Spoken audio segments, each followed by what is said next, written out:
What's going on, bad boys and bad girls? Welcome to Kick Weekly number 40. This week we have so much going on in the world of kickboxing. Buakaw versus Stoyan Koprivlenski, the entire K-1 Max Grand Prix final. There's so much kickboxing news and announcements going on right now, such as Jamal Ben Saddik. We got an update from that situation. Shiro versus Toki Tamaru is set up for later this year. We also have news on Hamicha's return, and we also have a lot of talk as to what's going on with Orden entering the UFC. So I think we're going to talk about Orden versus Alex Pereira because that's really the angle. But I think today everyone really does want to talk about, let's not bury the lead. Let's not skirt around it. We had a major weekend with tons of eyes on the sport, and that is due to Rug versus Butcher Ketchup.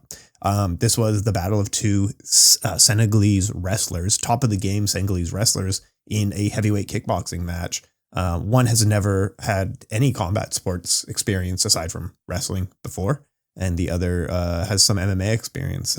No, of course, I'm kidding. Let's talk about Buakaw. It is so impressive how well Buakaw did in this fight. And you know what, before we really start on that, I'm going to talk about Buakaw in one sec, but I think Michael Schiavello did a really great job here, especially in this fight and in the finale fight. His skill is really selling and making it feel like a once in a lifetime event. And even seeing his stuff on LinkedIn where he's doing volleyball, he has that same tone where he can really make you feel like you are watching something special and you're watching a once in a momentous occasion fight. And this is why he was so good at some of the original K1 Grand Prix, and he was amazing at like 1X and during the Atomweight Grand Prix and stuff like that. Just really makes it feel like it's a massive finale. And he really came through in this Buakaw fight, talking about the nostalgia, this has never happened in history before. Revel in the nostalgia. You've got goosebumps. This guy can sell, but I like Michael Schiavello. I absolutely do. But this guy's got to update his references. And Michael, come on, you and I have talked before. We're buds. We're old friends from back in the day, right? He's got to update his references because he made a reference, the Lean Back by Fat Joe. Song's 20 years old, man. That was pre-YouTube kind of song, and that's how old that was. That wasn't even on MTV, that MTV wasn't even really doing music videos by that point. That is such an old reference that I don't think a lot of people watching really got it, because while it was a number one song, it didn't really last. People don't dance to that song now. So I had a fun little what other references could he do that sound just as funny? And I thought of, you can see his blue and yellow purple hills bruising on his midsection like he's a member of D12. Now, some of you are going to listen to that and say, what is that a reference to? Yeah, that's exactly my point. That was, a number one song about 20 years ago. He's dashing in with a 1-2 step like he's Ciara. That was a pretty good one. I could hear Michael Schiavello definitely doing that one. I think that's a very real and likely one right there. He knocks him out and says, "See you later, boy," like he's a skater boy. What's up, Avril Lavigne Nation? Today's event has really been a Sum 41 event. All killer, no filler. I crack myself up. No one else finds me funny, but at least I can entertain myself. Am I right? Yeah, that was a good album, actually. The two fighters clinch up like a Mariah Carey song because they belong together. Now, those were pretty funny. But yeah, I think it's time to update some references, Dua Lipa, he lifts him off the ground like he's levitating by Dua Lipa. Some stuff that really hits the YouTube generation, because that's where we're all listening to music for the last 10 years. So, look, I love Michael Schiavello. Love to do some more work with him in the future. And I thought he did an amazing job with the K1 here and promoting K1. Did some interviews with some people at the Beyond Kick website, and Ishii just this week just did an incredible job being the number one reporter covering K1 across the world. He was absolutely awesome. Seeing his work, his writing, his photographs, his interviews, he did extremely well this week. Make sure to check that out on Beyond Kick and the Beyond Kick social media. Okay, but let's get to the fight itself. So we had the opening round. This was for the K1 World Max 2024 World Championship Tournament Final. It's quite a title, but you know how we do it. Stoyan Koprivlenski, who was the replacement for Ouyang Fang, faced Buakaw in the first round. Stoyan Koprivlenski, of course, a top fighter in any division he fights in. Split decision losses in Rise and Glory in their title matches, but still a very, very game fighter. Different judges would have given him those fights, no questions asked. Just kind of a coin toss. He loses to Ouyang Feng. Ouyang Feng drops out due to injury, and Stoyan steps in and gets Buakaw in the first round of this tournament. Buakaw in round 1 is doing really well. He is doing great. A solid leg attacks. His framing into body kicks was so good. He had a really nice lead hook. His body work was looking good. He had a lean back into 1-2 that was landing over and over again. Round 1 was really impressive for Buakaw. And this is a testament of how good that golden era was, with people like John Wayne Parr and Masato Kobayashi and all the others that were competing at that time, and Albert Kraus and all these others.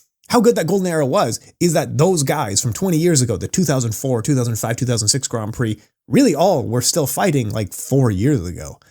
John Wayne Parr was he retired 2 years ago, and that's another big Michael Schiavello moment. Andy Sauer just retired like 2 years ago, or maybe he's still active. I kind of forget. But Buakaw has remained active for the past 20 years, and not only just remained active, but he's pretty competitive. Stoyan Koprivlenski, no matter how you slice it, is a top 10 ranked opponent in this weight division, and it is the most competitive weight division in all of kickboxing, the 155-pound weight division. Whether you're in Rise, K-1, Glory, or One Championship, this is an extremely competitive weight class, and Stoyan is top 10, and Buakaw is still competing with him. A top 10 opponent in 2024, 20 years after his prime, or maybe 10 years after his prime, and he's still competing with him. That golden era was so absolutely amazing. Like, we look back and often talk about that K-1 era of the 96 to 2007 kind of range. That golden era, that golden time, and the K1 Max was maybe the diamond era kind of thing. That was like the post-golden, but maybe better than the golden, but didn't have all the attention. Anyway, it doesn't matter. That's a future discussion right there. But we often look back with so much nostalgia, and the question is asked is it nostalgia, or were the fighters that good that they deserve all this attention even now? And you can see in this Buakaw-Stoyan Koprivlenski fight in 2024, the golden era was that good.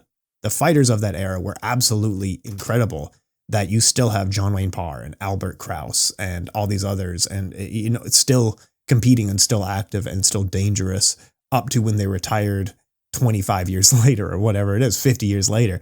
But yeah, Buakaw, with the right matchmaking in Glory or One, or in K1 or in Rise, there are probably top 10 lightweight opponents that he could beat, and he could be ranked in 2024. And even that itself is a massive victory. Anyway, let's go ahead to round 2.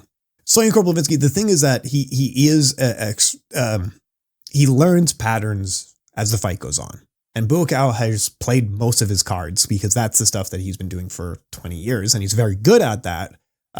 But it's not like he's showing a million different strikes that he's doing really well. He's doing about 10 things, and it's kind of the same patterns over and over again. And Stoyan really did figure out that pattern pretty quick. Early on in round 2, Buakaw was throwing punches to the head to hide his kicks to the body. Really liked that.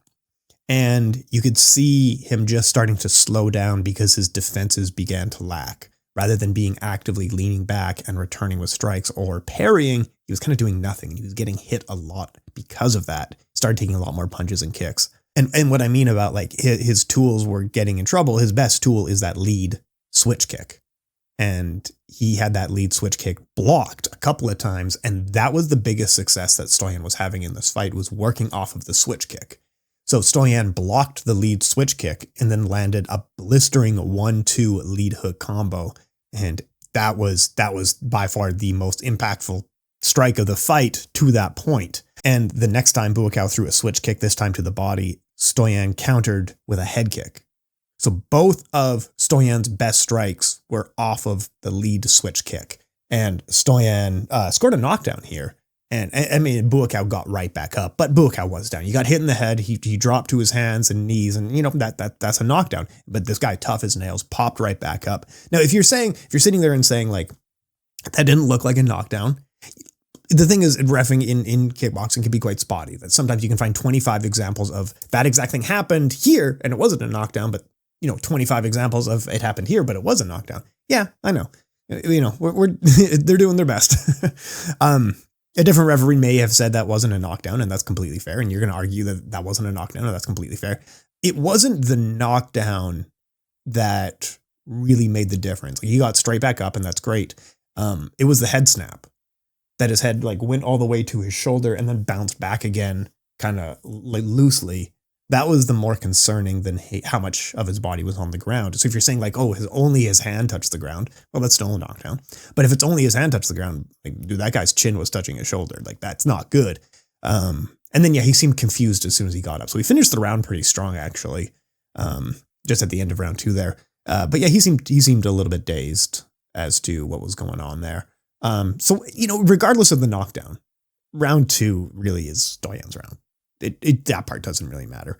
There is a very big narrative that Buakaw has got screwed by judges' decisions more than anyone else. And I think people who say that are showing that they didn't watch a lot of those fights, because there was a lot of contentious decisions in K1 that were gifted to various fighters. And like Buakaw got a lot of decisions that could have gone the other way.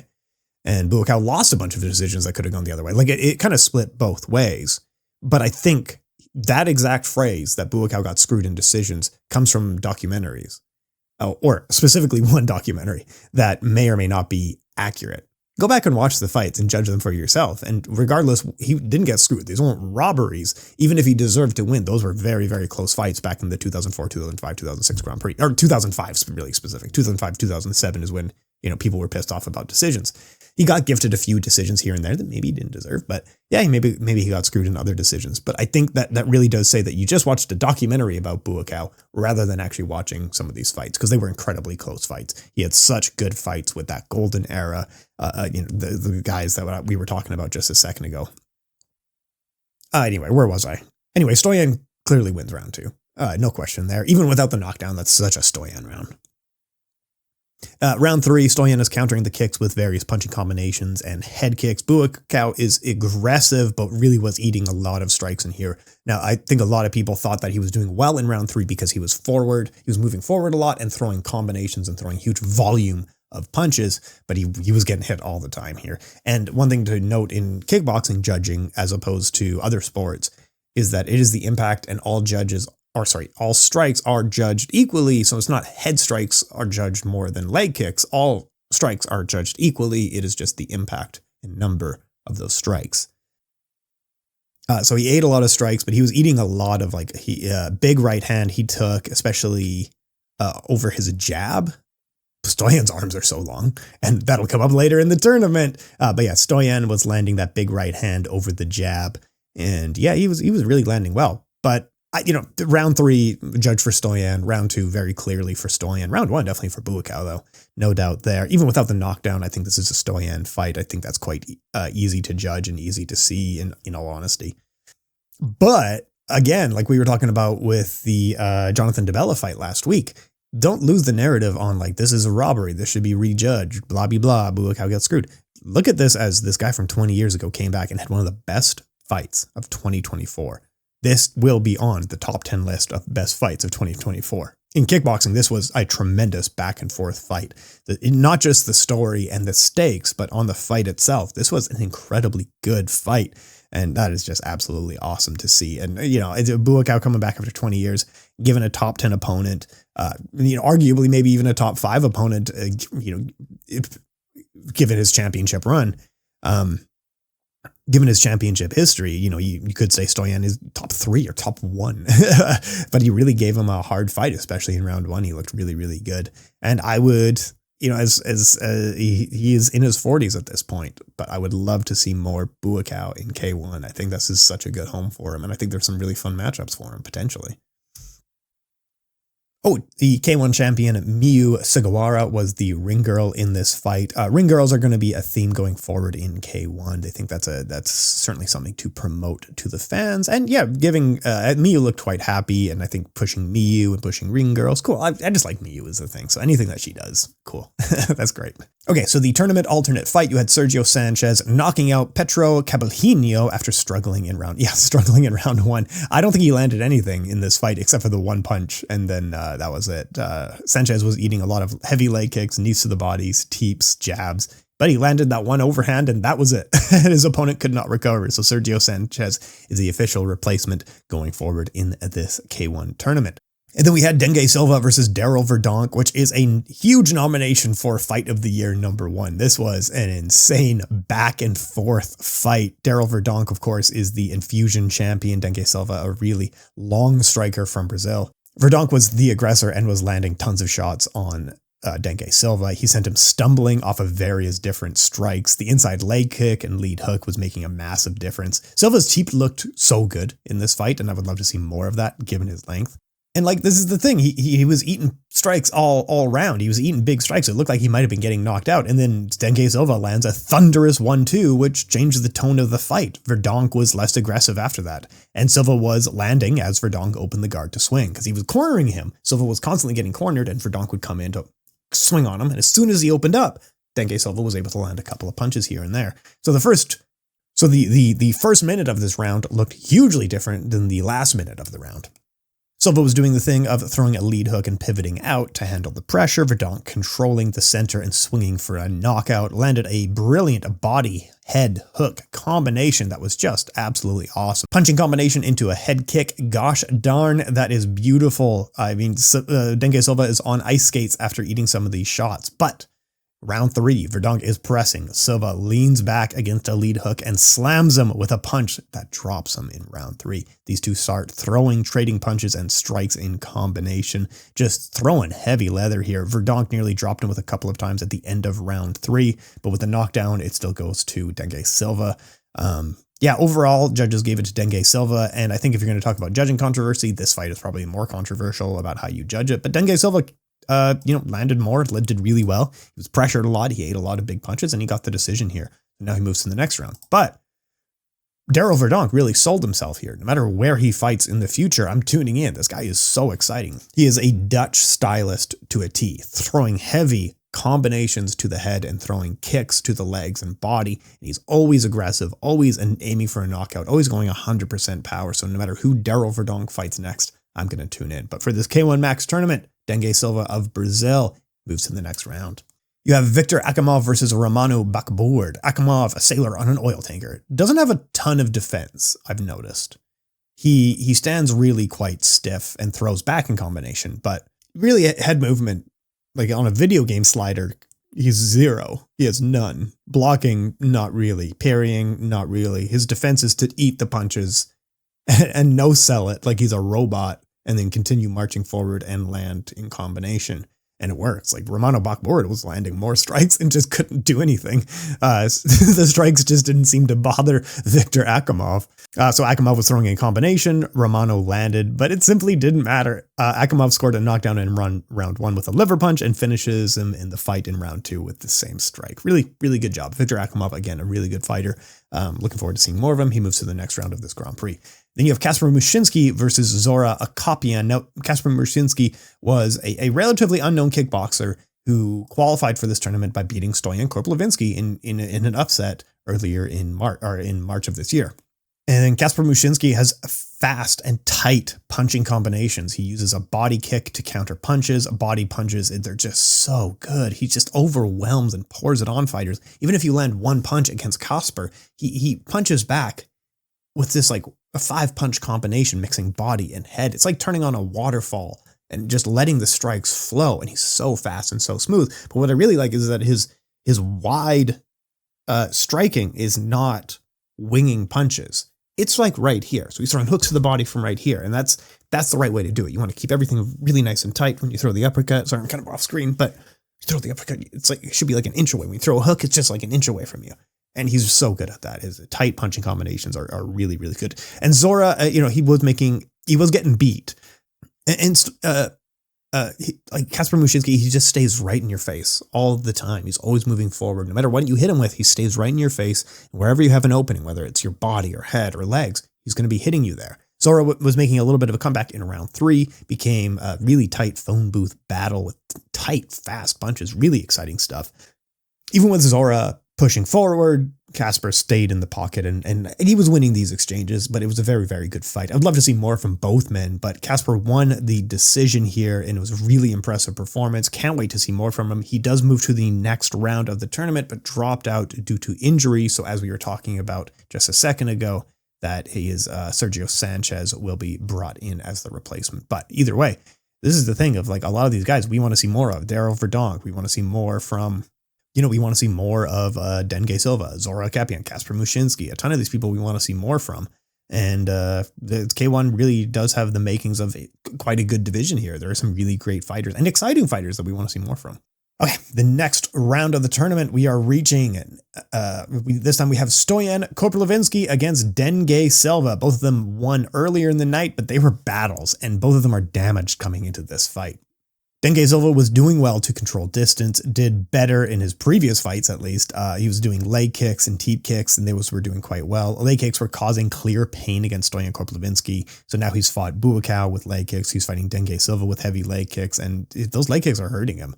Stoyan fights into the inside and attacks him with punches, but he still gets tagged a couple of times, especially in the first round here. But the thing is with Stoyan, you can really hit him, but he has so much resolve. Hard to make him stumble. And even if you make him stumble, he bounces right back. He gets hit, he keeps moving forward, throwing in combinations. Round 2, Stoyan got hit with a big hook as he was coming in, stumbled but stayed up and he recollected himself once again. Threw back leg kicks and punches, landing in combination. Stoyan lands a spearing cross and scores a knockdown. So he secures round 2 off of a massive, massive cross knockdown that he got. Silva is pissed off and complaining to the referee about that, but he comes back and gets tagged a couple more times. Round 3, they are trading leg kicks, huge hooks, punches. It becomes kind of a mess because of how exhausted both of these men are. They are throwing at full power. They're both landing. When they throw at full power and miss, they're stumbling. They're ducking under punches to land leg kicks. They're dodging and falling over. It's hard to judge just because it just really devolved into a mess. But it's both of these guys knowing the stakes of this Grand Prix and knowing how... you really got to put a stamp on these things for the judges. Stoyan landed some thudding hooks just towards the end of the round, and I think that really secured the round for him there because it was a really close fight. And I saw a lot of it. So Stoyan got the nod here, so he gets the decision from the judges and moves to the next round. And I saw a lot of people complaining about judging on this one as well. And that's the thing of like, I don't think any of these are robberies. They're just really close fights, and they're really good fights. But if a bunch of people said Dengue Silva won, or Buakaw won, or even Zhora Akopyan, if that guy deserved to win, or this would just... yeah, that's fine. These are really, really close fights. But yeah, it if we're going to sit here and talk about judging of like X and Y and stuff like that, it kind of gets kind of boring. Anyway, we're going to do that towards the end of this podcast, so pay attention. Stoyan moves to the next round, but he can clearly walk, clearly has an injured leg from all the kicks that he had. And then the next fight, we have Viktor Akimov, the oil tanker sailor, versus Sergio Sanchez, the alternate. Sergio in this fight was struggling to close the distance as Akimov had a teep like a piston that could keep him off.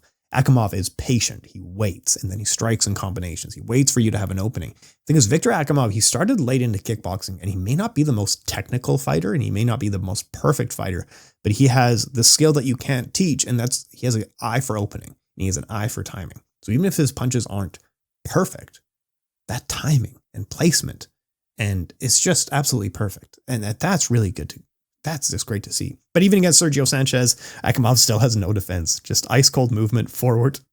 Viktor's landing more strikes, picked great openings. He's landing well, landed a stinging leg kick for a TKO win in round 3. It looks very painful because it kind of just went off. He had some strong leg kicks earlier, but the last one that finished him just looked quite like it glanced off of him. So it must have felt like he must have just stung. But yeah, so Viktor Akimov now moves to the finals of the tournament. So our K1 Grand Prix final is Stoyan Koprivlenski versus Viktor Akimov. Viktor Akimov was a late replacement, I think just like 3 days before the tournament went in, but he's clearly very good. He really has a great eye for timing and placement and seeing openings and setting things up. He's very good at that. He's tough as nails too.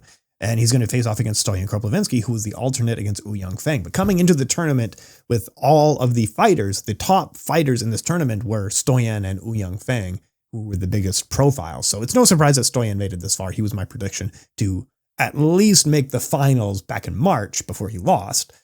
But yeah, once he was the late replacement for Ouyang Feng, again, I was saying Stoyan could definitely make the finals. And in this fight, you could really see how long Stoyan Koprivlenski's arms are. Huge body kicks were landing from Stoyan. Stoyan landed punches, and then he gets out of range like no problem at all. He lunges 2-punch combination over the kick of Viktor Akimov. So Viktor Akimov, that piston-like teep that he was doing well with earlier against Sergio Sanchez, Stoyan just reaches over it and punches him right in the head. But yeah, knocks him down a couple of times, finishes him with a huge hook. Viktor comes back with aggression, but goes down again due to the big hook. Wins the Grand Prix with a round 1 knockout. Congratulations to the newly crowned K-1 Max 2024 World Champion, Stoyan Koprivlenski. And yeah, this is absolutely awesome because now we really have so many other fights in this division and so many more organizations who are investing in this awesome weight class. So whether you're competing in Glory or K1 or Rise or One Championship, this 155 is just looking so good. So Stoyan Koprivlenski is now one of these top guys. He just narrowly lost in Glory title fight. He just narrowly lost in a Rise title fight. And again, different judges would have had him and he'd be a pound for pound #1. He comes in here, does very well in the tournament, has some really, really tough fights, barely survives some of these fights, gets tough decisions in his favor, and then wins the entire Grand Prix with a round 1 knockout. And it's great to see. So with all these fighters, hopefully they can get a couple more in and have some really good fights. But just lining up for the future, here's the matches that I would do is Stoyan Koprivlenski versus Ouyang Feng. I think that's a great fight. That is the 2 highest ranked people in the tournament, the K1 champion and WLF champion in Ouyang Feng against Stoyan, who is a title contender everywhere he goes, and the K1 Max Grand Prix champion. That's a great fight right there for a very top ranked position. And then I want to see Poland's Kacper Muszynski against Darryl Verdonk. Darryl Verdonk is just coming in, swinging heavy leather. Kacper Muszynski, constantly forward movement, constant pressure from him, and just like tight punches in combination. But I think it would make a very, very exciting fight. And then Dengue Silva, just no quit in this man at all. If he can get a couple of wins, maybe he wins breakout star of 2024, because no matter who he fights, he is in that fight and he is making it a war. So let's get Dengue Silva versus Viktor Akimov, or Dengue Silva, I don't know, Zhora Akopyan is there as well. And maybe that's a fun fight because Zhora Akopyan was doing, I don't know. There's no bad fights here. Even if they're rematches, there's just no bad fights here. But yeah, hopefully they get a couple more guys in. And yeah, it's a really fun division. But hopefully year end, we see at least Stoyan versus Ouyang Feng, maybe Kacper Muszynski versus Ouyang Feng, or Stoyan versus Darryl Verdonk. Those are all really fun fights, and wouldn't mind seeing all of them. Okay, so that is the K1 Max Grand Prix, but this event also had another tournament going on in it, and then a couple other fights. So this had the quarterfinal matchups for the 55 kilogram tournament, where the winners will face off against one another, I believe in September of this year. This had some really awesome fighters like Akihiro Kaneko, Masashi Kumura, Ryu Okubo, and it was, oh my God, like I thought the 55 kilogram, this was such a good tournament. This has really kicked off well, and it was so much more exciting than I was expecting. But this was such a good fight card, the K1 Max, that almost every fight, I was updating the top knockouts of 2024 and top fights of 2024, and almost every fight on this event was put into one of those categories because of how good of a fight or good of a knockout it was, whether it's due to stakes or just how impressive it was. All of these are going to be nominated to make the top 10. So just based on that, like my friend Enrique was saying, this has got to be event of the year locked up right here. This is so good. Okay, so let's look at the other fights, the tournament qualifiers that were going on. Masashi Kumura versus Antonio Orden. Kumura landed a thunderous lead hook and Orden went down stiff. First round knockout, out cold, absolutely incredible. Put his opponent in the morgue kind of thing. But yeah, Masashi Kumura, really, really impressive knockout here. That is one of the best knockouts that we've seen this year. He put his opponent out.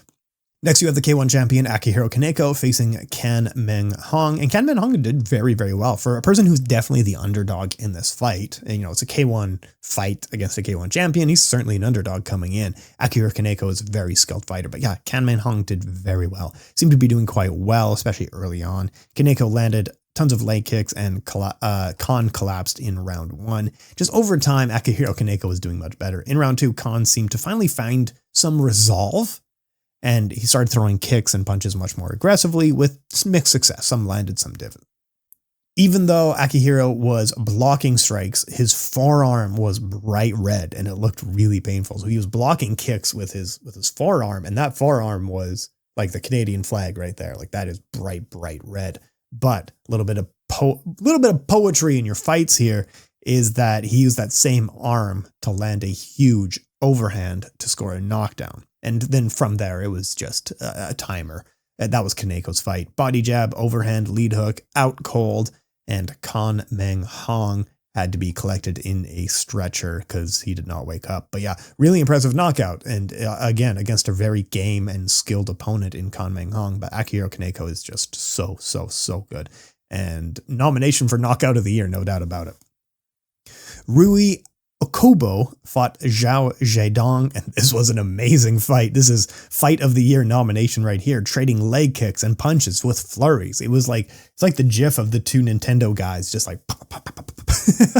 I'll just see if I can find that gif and put it up there. Super fun fight, just non-stop striking, trading punches, mixing high and low to the body. Rui, just the thing is that Rui Okubo just seemed to have a little bit more timing.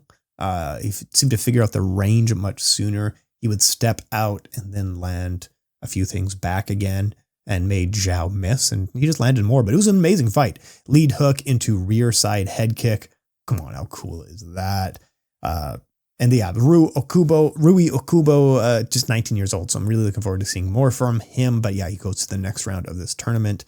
Riamu against Angelos Martinos. Amazing fight. Again, a nomination for fight of the year right here. Martinos from Greece, pressuring, taking the center. Riamu has great punching combinations, a double jab hook into right hand. Riamu, his jab was making a huge difference here. There's a great teep kick from Martinos. God, he has some kicking power. Riamu gives so much for his opponents to think about, though. Like, he's mixing punches high and low. He does question mark kicks. He does spinning back kicks to the body and head. Just, you never know what he's going to throw at you. But ultimately, it's such a good jab. A Gatling gun of a jab that continued to split the guard, and he was landing it in combinations. The jab just couldn't miss. And Angelos is such a good fighter. He's tough as nails. He took those shots and threw back, and he made it an absolute war. So much clear power and speed in everything that he throws, especially his leg attacks. Great fighter, and I would love to see more from Angelos Martinos. Hopefully K-1 keeps him around because he's a really good fighter. Anyway, this fight was scored a draw, so they had to go to round 4, which is absolutely awesome in kickboxing. If a fight is scored a draw, rather than waiting around, or it's just scored a draw, you fight one more round right there. In some of the old K1s, like Remy Bonyaski had to fight multiple extension rounds in one fight, and he had to fight multiple extension rounds over the course of the tournament. Like, I think the K1 Max, I want to say 2007, he fought like 3 more extension rounds on top of the round. Like, he fought like 12 or 13 rounds in kickboxing in one night or something like that. Yeah. Anyway, it's awesome that they do that. But yeah, Angelos Martinos took some really heavy leg kicks during the round 4 and went down. We think, as commentators are saying, he probably popped his knee out. That's painful, and that sucks. Leg kick certainly caused it, and he couldn't stay upright. Really painful finish here. I feel for him, but I want to see more from Angelos Martinos. Okay, so that is that tournament. So later this year, you'll have facing off Akihiro Kaneko, Rui Okubo, Riamu, and Sashi Kumura are going to face off later this year in a tournament. And given how good these first fights were, I can't wait for that tournament. I want to see more from this division. This was an amazing, just could watch that stuff over and over again. The people's main event. Yuki Yoza against Kong Napa. This is the battle of K1 champions, current versus former. Yuki Yoza, top ranked pound for pound. Kong Napa was top pound for pound fighter a few years ago. Coming into this fight, Kong Napa was certainly the underdog. Came in very aggressively. He was landing lots of kicks, mixing in punches. His knee was a really effective tool, and Yuki Yoza was pressuring, and he was eating strikes here and there. But then Yuki Yoza, it's like flipped a switch. It's that collecting ideas and seeing what's going on, and then he goes, oh, okay, I got it. Flipped a switch. Landed an incredible lead hook, body punch, leg kick combination, gets a knockdown, wins with a super impressive, then he gets another flying knee then a left hand to finish the fight in round 1. Super impressive knockout from Yukiosa, just as we all expected. Like, Yukiosa is just that good. He is just that guy. He's so highly skilled. Such an exciting fighter to see. And yeah, it's just absolutely incredible stuff. Can't wait to see more from him. Yukiosa is always must-watch TV. And yeah, just always exciting. Really good knockout here. Okay, so that is the wrap-up of the K-1 World Max 2024 World Championship Tournament Final. Folks, when we come back, we're going to be talking some different announcements like Nico Carrillo, Hamicha, Shiro, Jamal Ben Saddik, Stephen Irvine, and even a little bit of sumo wrestling talk. And of course, we're going to be talking about Artem Vakatov versus Alex Pereira, but let's go to a break. You're watching Calf Kick Sports Podcast. Thank you for listening to the Calf Kick Sports Podcast Network. Make sure to check out more interviews, highlights, and podcasts on the interview channels. Additionally, make sure to check out Calf Kick Sports on Instagram. Links for all of these will be down below. Now, back to the show. Back, folks. Thanks for staying with me. Welcome back to Kick Weekly with Tim Wheaton, episode 40, just coming over the break after the massive K1 tournament. So let's get to some of the news that has been going on in the world here. Hamicha is back. He is one of the top welterweight fighters who just can't seem to stay perfectly healthy. Constant wins by knockout in glory. Just so inconsistent. I think he debuted in 2018. He has gone undefeated, but it's only like 5 fights we're talking about since 2018. He's got hand injuries. He had other illnesses going on. But yeah, people just like, this is one of the great next champions from Saeed El Badoui, but he just can't seem to stay healthy. But now his return is booked for Glory 95, September 21st in Zagreb, Croatia. 28-year-old Hamicha, long been hailed as a future champion. Just an incredibly good knockout striker, and he's going to be fighting Cedric Du from France. Now, Cedric Du is one of the worst names for SEO, because whenever you look up Cedric Du on Google or DuckDuckGo or YouTube or Instagram, all of them are pretty sure that you mean Cedric Doumbé. Even if you look up French kickboxer, Cedric Du, there's no way to like separate. He should really get a good nickname, like Hamicha. Anyway, Cedric Du, he won his Glory debut in 2019 with a knockout against Mehdi Kada. He was set to continue in the organization, but the global pandemic, of course, got in the way. The 29-year-old striker has been keeping busy on the French kickboxing scene and now is looking to make a splash in the competitive welterweight division. He wants to upset the return of Hamicha. And honestly, the Glory welterweight division is just absolutely awesome stuff here. It is coming together so well with skilled fighters. I do hope that they do a tournament because they said that they were going to. You have Chico Quasi, the champion at the top, just took the crown off of Andy Semelier. You have Theodore Hrastov with an impressive win streak in the division. Jay Overmeer, always dangerous no matter who he fights, and could be champion with some different judging. The lightweight champion Tejani Bestati is moving up, and Alim Nabiev is still there, and he's still looking for his next bout. Add in a person like Hamicha and Cedric Du, and you got a really good welterweight tournament right there. At the top of Glory 95, you have Levi Rigters and Antonio Plazabot in a heavyweight clash, and that'll be Glory 95, September 21, hosted in Zagreb, Croatia. Just announced yesterday, September 8th, Shiro versus Toki Tamaru 2. This is a clash of champions versus champions, pound for pound versus pound for pound. Toki Tamaru, he won a bunch of fights in 2023 and won Fighter of the Year from Rise and Combat Press, and incredibly skilled, tight inside kickboxer. He holds 2 championships in Rise, and now he's going up a weight class to try to take his 3rd championship off of Shiro Matsumoto. Shiro will look to defend his title against Toki Tamaru in a highly anticipated rematch booked for September the 8th. The two strikers had met earlier in 2024, but due to an accidental clash of heads, the bout was called off as a no contest. Shiro's bantamweight title will be on the line in this fight. The Japanese striker Toki Tamaru is looking to add a 3rd division title to his name. Currently, he holds the Rise Super Flyweight and Flyweight titles, and he will look to add another against Shiro on September 8th. Just the age of 22, he's so young. This athlete has been able to secure a spot as a top pound-for-pound kickboxer. This was largely in part due to his impressive 2023 run, where he defeated people like Kazuki Osaki, Kumandoi, and won a bunch of other fights. Bantamweight champion Shiro Matsumoto has a background as a Muay Thai striker. When he was only 16 years old, he made his professional debut on the Bangkok Stadium scene, competing in both Lumpini and Raja Damnern.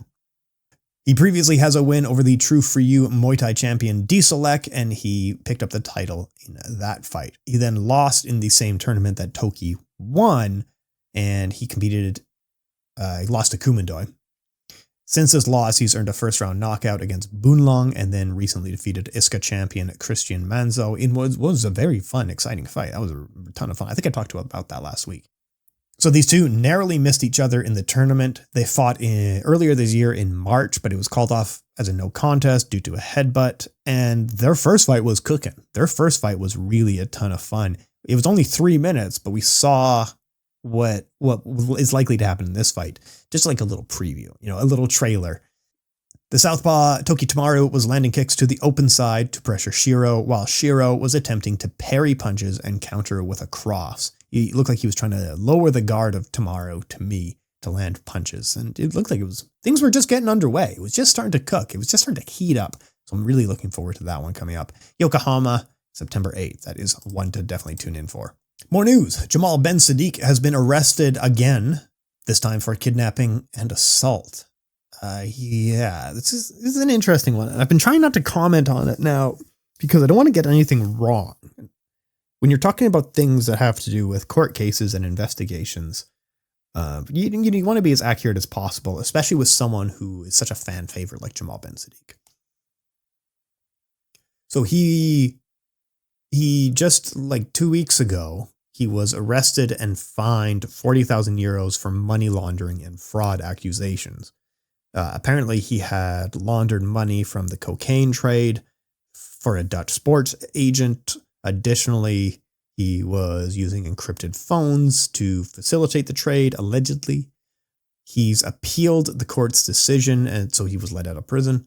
And now he's found himself in trouble once again. In the most recent arrest, the Belgian athlete may have ordered the kidnapping and assault of a dock worker who took money to receive cocaine, but didn't follow through. So it's accusations on something that maybe didn't happen. I don't quite understand.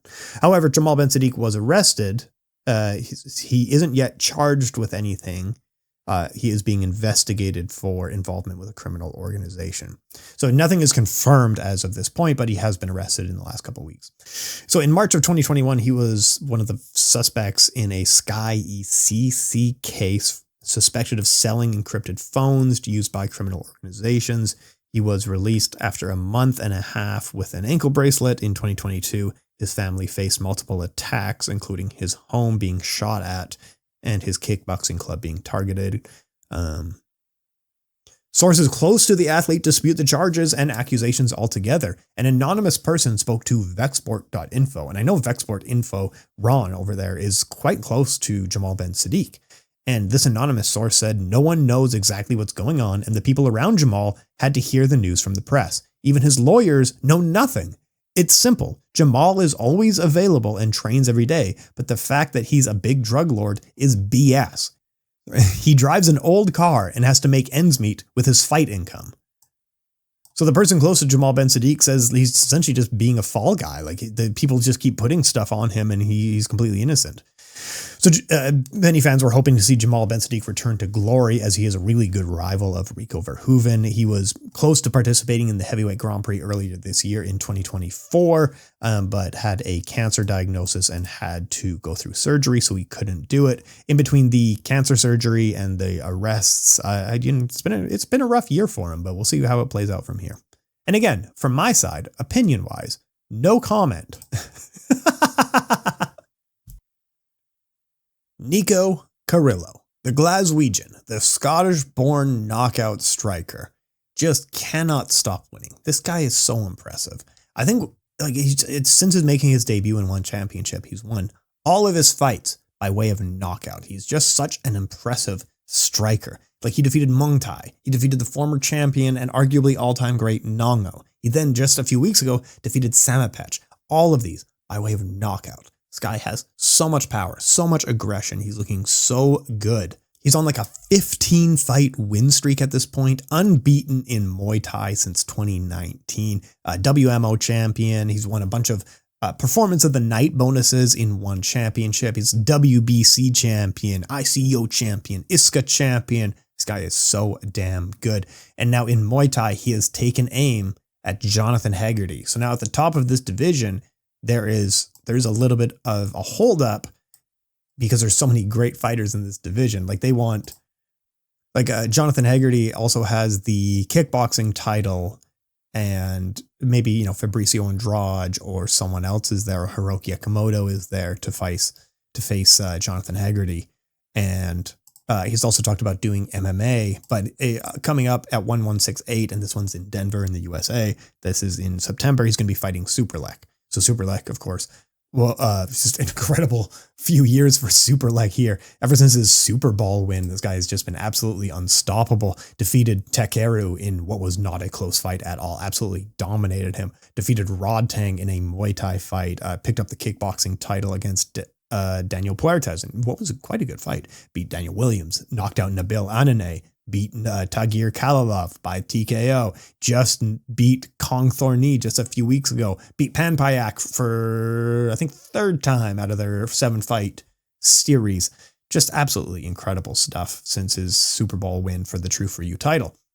So now, Superlek has been struggling to make weight, and he's going to be going up in weight to fight Jonathan Haggerty. So once that Jonathan Haggerty and Superlek fight clears up for the title, Nico Carrillo says, I don't care who the champion is. I want the next shot. Give me a shot at gold. Words escape how happy I am. Thank you so much. Please give me the title shot next. Don't make me hold my position anymore.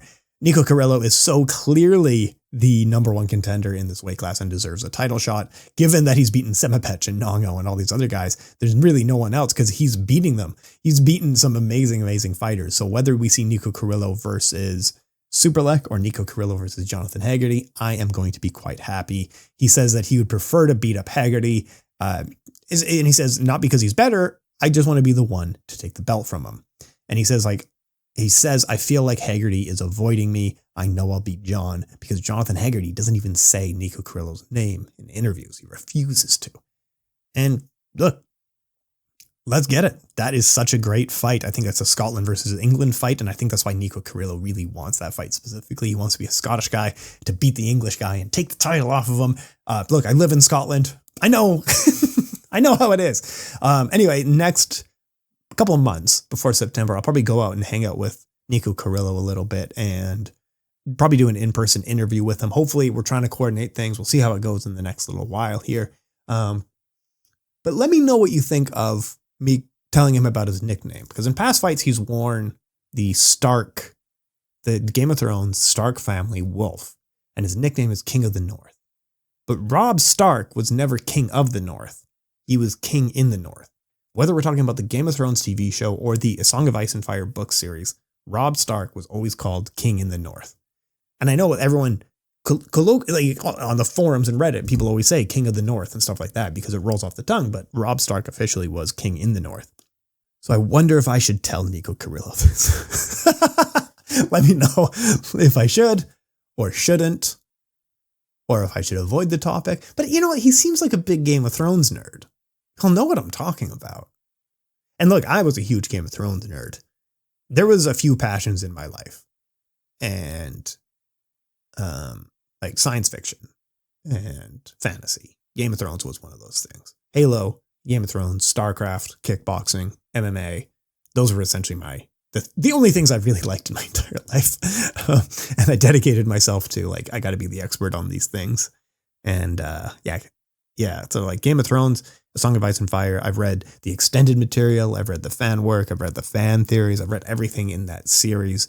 And the end of the show just sucked. And a lot of people say it wasn't as bad as you think, or it was better than you remember, or it was just expectations. No. Any way that you want to talk about character development and writing a story that is in some way interesting, Game of Thrones failed in the last season. And yeah, it wasn't good after season 5. I get that too. But at least there was some hope that this could be really good and it could have a great finale but it just got worse and worse. And that last season was absolutely atrocious. Whether you want to talk about even some of the AA characters rather than the AAA, it's not just Jon and Daenerys at the top. Jaime's story didn't make any sense. Cersei's story didn't make any sense by the end. Bran Stark's story, well, Bran wasn't even in one of the seasons because he was so unimportant. It's just, I'm still pissed off about it. And people have said, go watch House of the Dragons because it makes up for it. I'll wait for the books. I don't care. I have the House of the Dragons, the book here. I'll get to it eventually. I'm so pissed off. Anyway, I've switched fully over to Brandon Sanderson. I love the Stormlight and Mistborn series. They are so, so good. And the other one, the Cowboy one and the standalone books, everything that Brandon Sanderson does is incredible. So if you are crestfallen like myself about Game of Thrones, I do recommend check out Brandon Sanderson because the series continues. This guy has a timer on his website for when his next book is going to be released because he writes so consistently.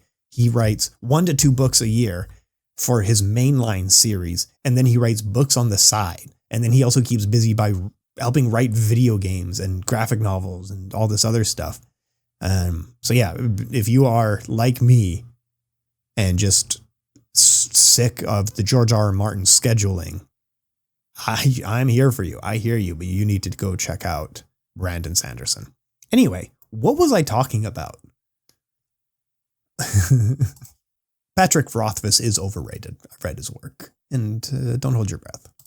Anyway, Brando Sando wins. It's just it's a no contest win when Brando Sando is compared to any of the great fantasy authors of this generation, of the now generation. Brandon Sanderson finishes other authors' work when they can't, and he has talked about George R. R. Martin saying, "I'm probably not going to finish his work because I'm not the same tone as him." But also, George R. R. Martin has said that when I pass away, no one's going to finish my work. And no one's going to respect that wish. So, it's like the ending of the show and the ending of a book might be at the same point, but it just doesn't. The thing is that the books would properly set it up. And some of his interesting outlines George R. R. Martin had from when he was making the first book, he wrote to the publishing house and said, this is the entire outline. And Bran Stark and Jon Snow were meant to have a civil war for the North. And I still think that's quite possible. And I think that's a very cool little timeline that could still happen. And then there was supposed to be like a love triangle between Tyrion, Arya, and Jon in the original outline. And I'm really happy that they're not doing that and that nobody did that because that's weird. It's uncomfortable.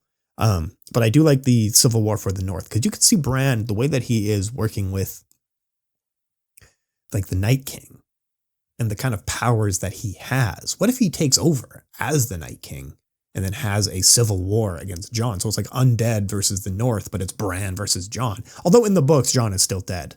Remember that? Jon didn't even stay dead for one whole episode in the series. But yeah, in the books, he's still dead. Maybe he comes back as an undead. Man, what was I talking about? All right, Nico Carrillo, King in the North should be the correct name. I know, because I was going to get a tattoo of these guys. Like I'm so happy that I didn't get a tattoo when I was a young man because I thought I'll get a Halo tattoo. And I would have regretted that. We'll get a StarCraft tattoo. Oh my God, I would have regretted that. Game of Thrones tattoo. Maybe like Crown Stag from House Baratheon. Holy, I would have regretted that so much. And yeah, anyway. So Stephen Irvine, also from the same gym as Nico Carrillo, he is booked for just a couple days away. This is going to be on July 12th, One Friday Fights 70. Stephen Irvine, El Matador from Glasgow, will take on Focus. So Focus made his one championship debut against Comeback. And Comeback, if you know Comeback, he's a very highly touted Muay Thai striker. And Focus knocked him out in the first round. I think it was like 90 seconds or something like that. Stephen Irvine won all of his fights he's like 3-1 in won almost all of his fights by way of knockout. So that's going to be a really, really good fight. And that's a catch weight at 130 pounds. Going to be on One Friday Fights 70. That's an exciting one. I really do like that one for the future. Let's talk about Grand Sumo just a little bit. Sumo wrestling earlier this year, it's had some really historic moments. And let me bring up my notes for this. So Takeru Fuji is a young man who was slowly promoted from the lowest levels to the highest level and then won. He won the highest level in the first tournament that he ever competed in. He's only 24 years old. And what makes it even more impressive is that he had a major injury that he's still suffering from right now. The second last day, he had a broken ankle, and his coach said, don't compete tomorrow. And he said, look, it's the sumo final. I'm going to compete tomorrow. And he competed and he won. Like, he even left in a wheelchair because this guy could barely walk, but he won the sumo tournament.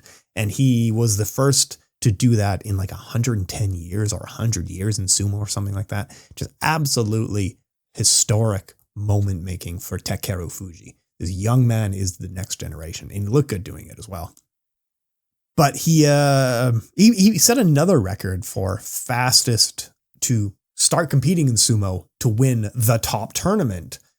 I think he did it in 10. So 10 tournaments. There's 6 tournaments per year, and there's not like one main one. They're all the same level. And then the 6 tournaments per year, there's 2 weeks, and you fight everybody, you sumo wrestle everyone, and then there's a winner crowned, and they're all valuable.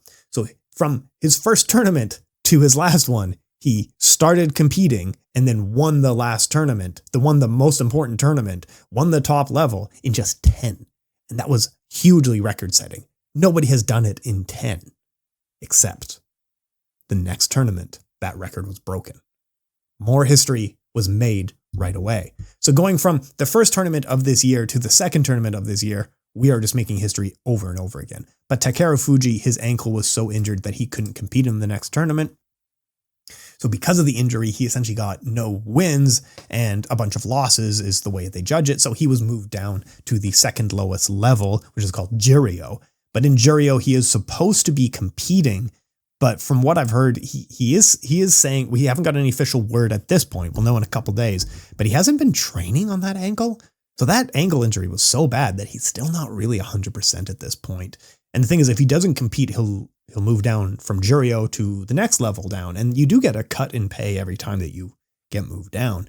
But with some wins, let's say he wins Juryo, which is likely, if he's not injured, he'll qualify again for the highest level once again. But again, like, those injuries take a massive, massive toll on a person, especially in sumo, which is such an intense sport. Okay, so he drops out in the last tournament because he is completely injured. So Takeru Fuji is out. And then this young guy comes in on Ono Sato. So we were just talking about Takeru Fuji set the record from debut in his debut in sumo to a championship win in sumo in 10 tournaments. He set the record. Ono Sato beat it the next tournament with only 7 tournaments in sumo wrestling. From his debut in sumo to winning at the highest level, Ono Sato did it in only 7. So twice this year, we've seen young guys, 24 years old, both of them, face off, set different records, set some history. It has been an absolutely historic year for sumo, and it just keeps going. I believe they have wrestled once and Takeru Fuji won. But coming into this tournament, it's hard to really say because Takeru Fuji is not in the highest level. So Ono Sato, I believe, is the betting favorite. Teruno Fuji, the Yokozuna, is in it as well, but it's a question of how injured he is.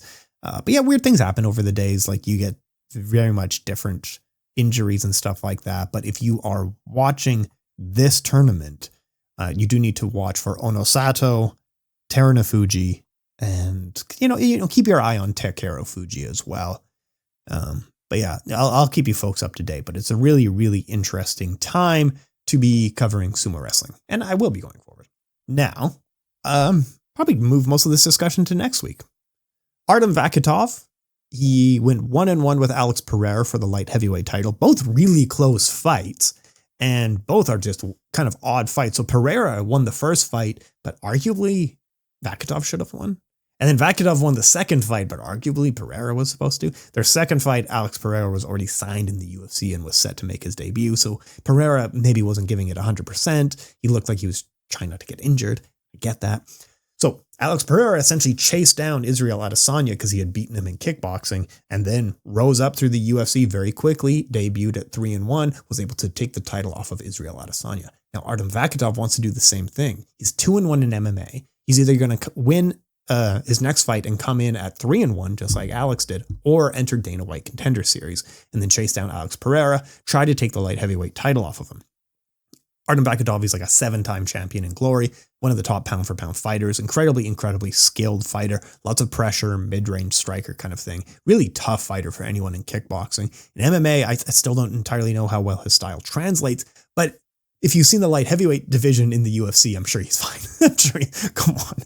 Like Johnny Walker and like these other absolute, Ion Kutalaba is ranked. Like, you don't have to be very good in the UFC's light heavyweight division. So I think, this guy can probably actually reach top 10, top 5 pretty easily. Artem Vakitov can. Whether or not he gets that rematch with Alex Pereira, I don't entirely know, but I'm wishing Artem Vakitov all the best. And I'm actually going to be speaking to Artem Vakitov this Sunday, and then we'll have an interview with him up hopefully just the week after. But I'm not sure how much I can really say, because I believe it is confirmed that he is in Dana White's Contender Series, but it's not official. And there is an opponent named rumor-wise, but I'm not sure if I'm allowed to talk about it. So I asked his manager I know his opponent here. Am I allowed to talk about that, or should we wait until it's announced? Anyway, I'm going to be talking to Artem Vakitov just this weekend. Now, I am out of time this week, but what I wanted to do was a rewatch of the 2 fights of Alex Pereira and Artem Vakitov. So next week, we're going to do a preview for Glory 93, and then I will do a rewatch with Artem Vakitov versus Alex Pereira, because I am whitelisted by Glory, so I can put their fights on my channel. As far as I know, we'll see. But we'll rewatch their 2 fights next week on the podcast and Glory 93 and all that stuff. But yeah, folks, thank you very much for listening. It's always very much appreciated. Again, we're going to try for a consistent schedule. I get sidetracked all the time. I was updating the knockout of the year for some reason yesterday. Today I was reading about sumo and then, read about Pride FC and stuff. I just get so distracted. Anyway, so we covered all of the K-1. We did all the news. We did a little bit of Muay Thai talk. We did some sumo talk. We did some Artem Vakitov talk. And then next week we're going to do Artem Vakitov versus Alex Pereira in Glory 93 even more. Folks, my name is Tim Wheaton and I massively appreciate your time. Thank you so much.